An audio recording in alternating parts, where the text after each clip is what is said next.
Cosa prepari di buono stasera per cena? Ti do un'idea fresca, genuina che si prepara in pochissimo tempo. Gli involtini di zucchine ripieni con speck e scamorza. Sono una vera delizia.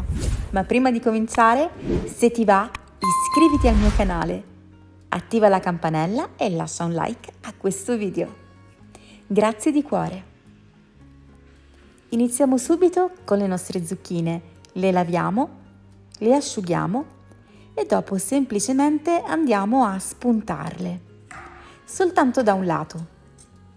Poi con l'uso di un pelapatate ci ricaviamo delle fettine super sottili, in questo modo.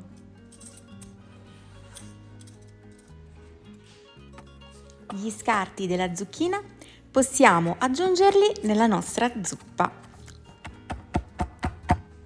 Tagliamo anche il prezzemolo, lo aggiungiamo nella panure con pangrattato e parmigiano, tritiamo grossolanamente la scamorza e adesso non ci resta altro che andare a oliare leggermente le fette di zucchina, passarle nella panure e farcire con speck, scamorza e arrotolare su se stesso. Dopo li andiamo ad infilzare in uno stecco e voilà!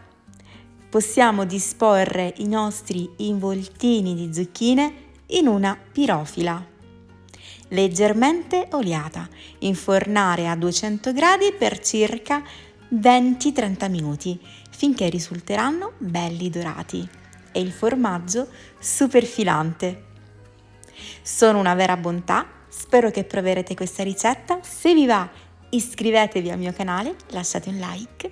Potete trovarmi anche su Facebook, Instagram e TikTok. Vi mando un bacione, un abbraccio e alla prossima ricetta. Ciao, buon appetito!